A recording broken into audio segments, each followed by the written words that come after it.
One, two. I was too afraid to believe.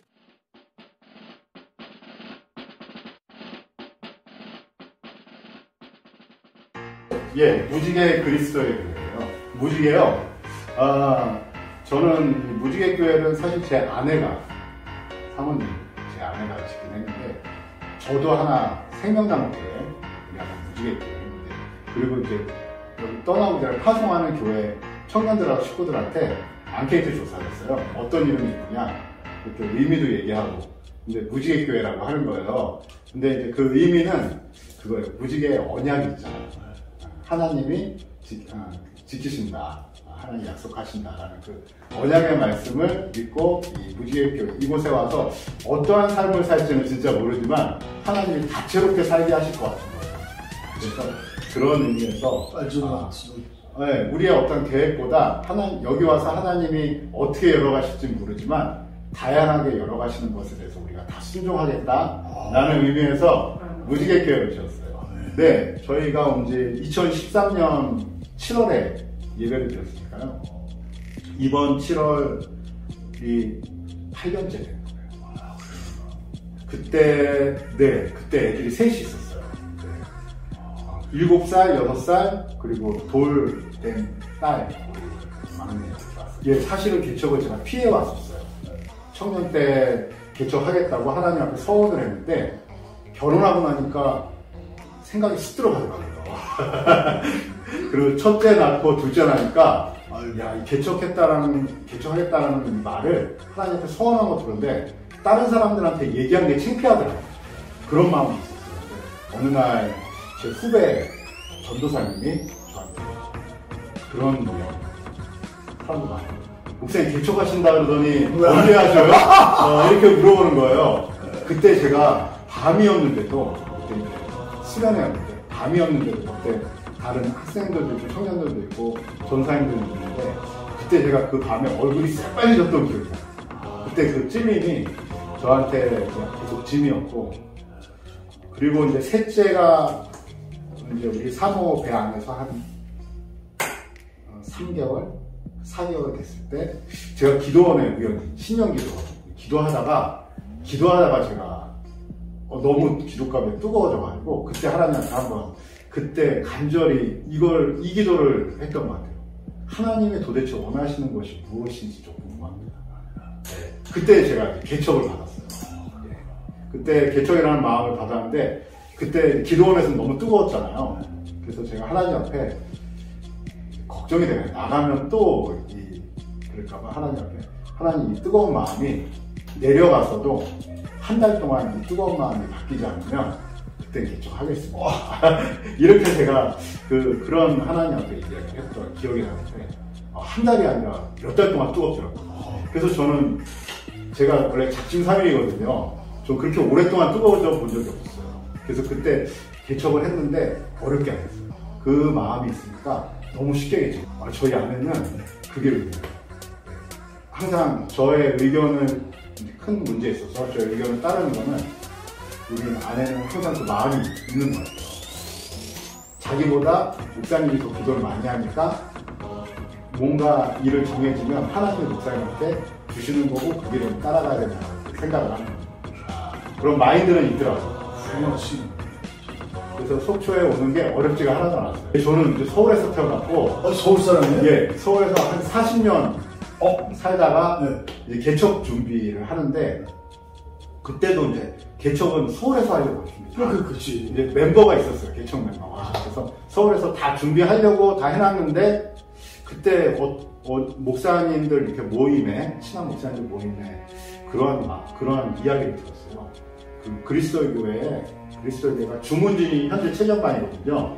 그래서 북한 선교를 생각해서 주문진 위쪽에 속초나 양양이나 또 위쪽에 고성 쪽에 개척할 것을 놓고 개척 선교회 그리고 강원 지방에 있는 목사님들이 같이 기도를 하고 그런 이야기를 들어서 그때 제가 마음이 들어왔어요. 그래서 속초 땅을 그때 이제 한번 밟아보고 돌아다녀본 거예요. 저희 아내가 그래서 결혼할 때 그런 이야기를 하더라고요. 그때 이제 제가 전도사였을 때 전도사님 저는 시골만 안 가면 좋을 것 같아요. 이렇게 예, 결혼할 때 목회자들은 어딘지 가야 되는 상황이 딱 나타나요. 그런 이야기를 하더라고요. 근데 저희가 속초 와서 이렇게 오래 살게 될지 몰랐는데 와서 전 7년 8년 동안 너무 감사하고 행복했어요. 예, 너무 좋아요. 저희 놀랍게 역사하시는 건 무엇이냐면 저희는 이제 제가 받은 말씀 중에 하나가 어떤 저희 교수님께서 저한테 이제 개척하러 갔을 때 그 말씀하셨거든요. 다 속초가는 건 전부 다 말렸었는데 그 교수님이 그러시더라고요. 본토치처가 아비지만 떠나라. 그러면 어떤 것에도 매이지 않고 하나님이 목사님을 통해 여러 가지가 보인다.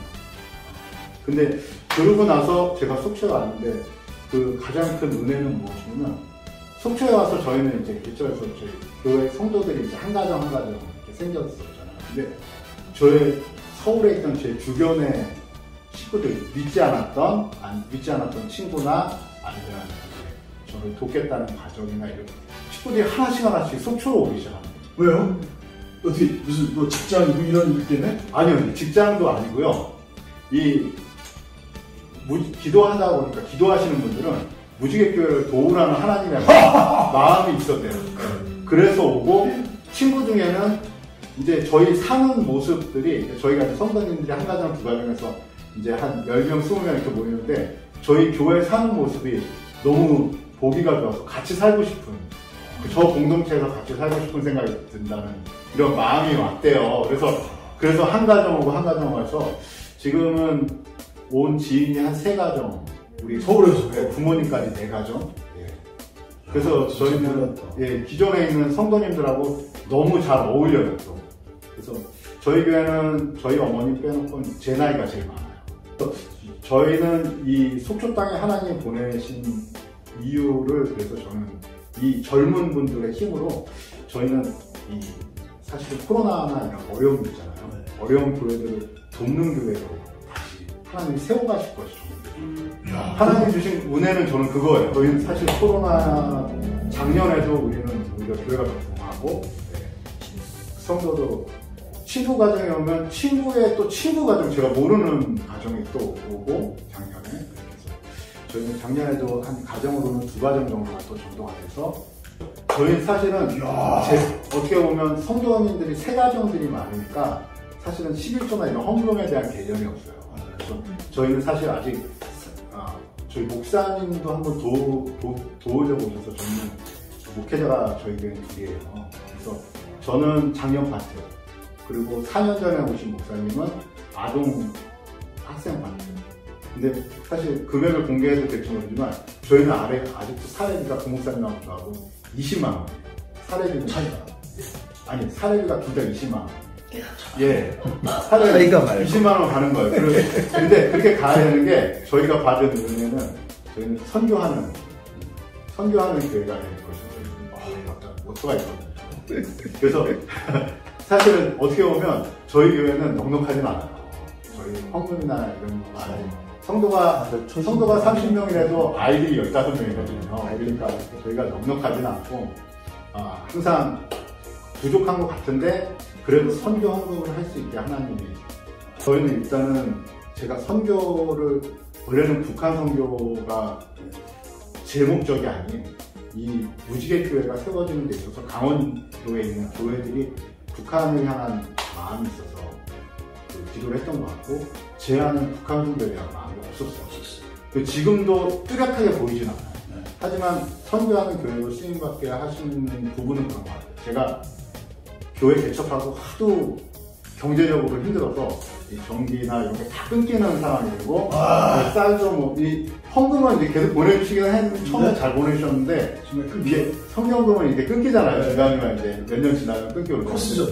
그래서 우리 사모님도 이제 일을 해야 되는 상황이 되는데 저는 이제 우리 사모님도 사역하게 버렸거든요. 그래서 다 끊기는 상황에 제가 하나님 앞에 그 기도를 했던 것 같아요.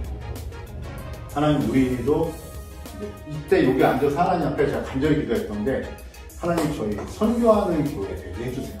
이 기도를 정말 열심히 했던 것 같아요. 그런데 어느 날 제가 허를 딱 찔린 게 하나님이 저는 성교하는 교회에 되게 해달라는 거에 제 마음에 제가 그 마음이 있었나 봐요. 우리가 좀 부유해서 선교할 수 있는. 아, 부유해서 선교하는. 그러니까 제가 이 배고픈 거를 배가 진짜 고파서 배고픈 게 아니라 끊기는 상황들이 되니까 저는 이렇게 교회가 넉넉한 교회가 돼서 선교운동을 하는 그게 진짜 선교가 하고 싶어서 그랬던 게 아니고 넉넉해지고 싶은 마음 때문에. 그렇지. 아. 근데 제가 그 기도하는데 어느 날 하나님이 선교를 시작해라라는 마음을 딱 주셨는데요. 그 마음을 딱 받고 나니까 그 다음부터 선교운동에 대한 기도를 아예 끊었어요. 왜 그러냐면 무서운 거예요. 기도하기가. 왜 그러냐면 기도하려고 하면 하나님이 선교해라라는 마음을 주셨어요. 그래서 그때 저희가 어려운 가운데 선교를 운동을 교회를 하나 정해서 그 교회보다는 저희 교회가 더 어려웠던 것 같아요. 그때 그랬던 것 같아요. 그런데 그 개척한 교회에 그리스도의 교회는 아니고 단교단 감리교회인데 감리교회 아는 후배 목사님 거기에 처음 저희가 선교운동을 많지 않지만 보내기 시작했죠. 믿음으로 보내기 시작했어요. 그래서 지금은 어렵지만 지금은 그 5 군데를 보내요. 그래서 저희는 사례비가 4년 전부터 하나도 안 올랐어요. 왜 그러냐면 저희 재정으로는 선교만 해도 사실은 안 되거든요. 그래서 저희는 사례비는 20으로 구성표를 정해놓고 선교는 조금씩 늘려가요. 근데 하나님이 생활하게 하죠. 20불을 십자가에 못 받고 나머지는 선교로 채워주셔요. 저 찍고 있는 저 홍 목사님이 오히려 우리 선교하고 계셨었죠. 계속. 그리고 또 어려울 때마다 도와주시고. 그러면서 그러니까 그냥 저희는 그 부분은 확실히 있어요. 어떤 거냐면 우리가 하나님을 믿었으면 하나님은 공급하신다. 이 개념은 우리가 딱 있기 때문에 그래서 그냥 사는 것은 행복하게 살아요. 진짜. 감사해요. 저는 처음에 그냥 즐기는 여행이었는데 그 버스 안에서 즐기는 여행이었지만 은혜스럽긴 했어요. 너무 은혜스러운데 버스 안에서 그 목사님의 그 지인 여자분이었는데 하루가 이틀 정도 저희랑 같이 보내요. 아, 임수지. 네. 이쁘네. 예, 이뻤던 것 같아요. 연습. 근데 결혼하신 분이었어요. 결혼하고 예. 그분이 어떤 기도 가운데 간증을 하는데 우리들에 대한 얘기를 하는 버스에서 버스 안에서 수면 안에서 우리가 수면 안에서 거의 잠기는 듯한 침체된 우리의 마음. 근데 하나님이 살리시는 것에 대한 그러한 간증에 대한 이야기를 했는데 그게 제 뇌리에 딱 저도 그때 옆에 있어서 기억이 나는 게 김용신 목사님 교회에서 떠나오면서 그 버스가에서 걔가 저한테 이제 목사님 제가 혹시 말씀 드려도 될까요? 네네. 근데 걔는 제가 이제 믿는 애라 하라. 그랬더니 걔가 막 걔도 저 집사님하고 비슷하게 앞뒤 안 가리고 이게 눈물이 글썽글썽하면서 이렇게 이야기를 하는데 하나님이 나에게 주는 메시지다라는 생각을 했어요. 그때 이후로 제가 더 과감하게 지경을 했던 것 같아요. 아멘. 일을 저질렀던 것 같아요. 할렐루야. 네. 그때 그 마음이 더 일을 벌려도 더 지경을 넓혀도 혹시라도 무너져도 혹시라도 하다가 잘못돼도 이거는 하나님께서 기뻐하신다고 생각하니까 이게 무너지게 걱정돼서 아니면 그래서 일을 못하는 일들이 있잖아요. 그렇죠. 무슨 어떤 염려 때문에 더 일을 벌리지 못할 때가 있잖아요. 근데 그분 간증이 저한테 그런 마음이었던 것 같아요. 무너져도 하나님이 기뻐하시면 일을 벌릴 수 있다. 그래서 저는 그때부터 더 지경을 넓혔던 것 같고 하나님이 우리의 교회를 통해서 삶하시는 사람이란 게 아니라 우리 버스 안에 있었던 한 40명 넘는 목사님한테 간증을 했는데 그게 제 마음에 어떻게 보면 그 이틀 그분이 오시면서 그 버스 안에서 잠깐 간증하셨던 그런데 그분 간증뿐만 아니라 그 뒤로 여러 가지가 이렇게 사인들이 계속 사인들이 몰아갔어요. 근데 그분의 그 간증이 어떤 시점이었던 것 같아요. 그러면서 계속 사인을 주시고 저를 그쪽으로 이제 뭐라 그러죠? 과감하게 다른 사역에 또 도전을 하고 또 만들어가고 그게 특정 결과요. 일단 코로나랑 연관돼서 저는 그런 생각을 했어요. 코로나가 이렇게 진행이 되고 그리고 또 계속 기간이 줍니다. 그래서 저는 그 생각을 했어요. 어차피 하나님이 막으시면 다 막히는 거고 하나님이 허락하시면 열리는 건데 저는 이 코로나도 하나님이 허락하셨다고 생각을 하는 거예요. 하나님이 허락하셨으면 교회를 문을 닫으라고 하시는 건가? 아니면 하나님이 이 코로나로 인해서 교회가 다시 한번 하나님 앞에서 하나님의 마음을 다시 한번 보라는 건가? 여러 가지 생각을 이제 하면서 저는 어떻게 보면 사람은 뭔가 막히면 사리를 불사를 찾지 않죠. 교회들도 지금 그러고 있는 거예요. 그런데 좀 많은 부분 성도님들이나 교회가 어떤 교회에 대한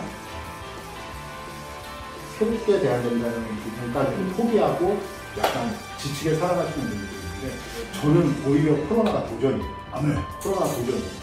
왜 그러냐면 하나님이 새로운 방향을 보게 하시는 거예요. 그리고 또 하나님이 예배, 그 새로운 방향은 예배뿐만 아니라 전체적인 우리의 그 삶을 되돌아보게 하시고 하나님한테 바라보는 마음. 그래서 저는 이제 생각을 하는 거예요.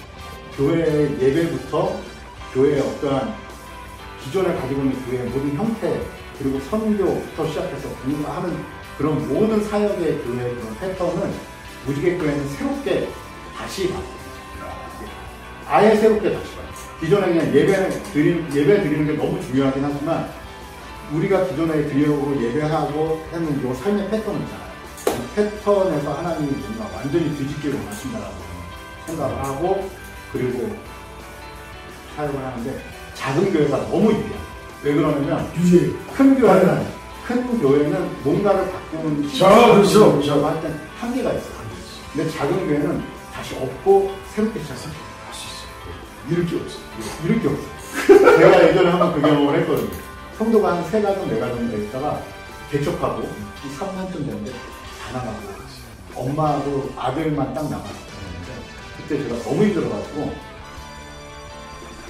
마음이 움츠러드니까 저는 교회가 이렇게 동화하는 것보다 했는데 딱 그 가정만 있는데 그 가정하고 한 6개월 예배 되니까 매일 주인 마음에 이 가정 가면 같이 가야 돼.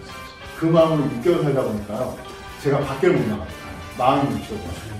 근데 제가 그때 기도하면서 하나님이 저에게 주신 마음을 다시 고쳐요. 그래서 저는 사실 2번 개척을 하는 거예요. 근데 저는 작은 교회의 장점은 또 뒤집을 수 있어요. 완전히 뒤집어서 새롭게 갈아엎어서 하나님 안에서 기도하면서 좋을 수 있어요.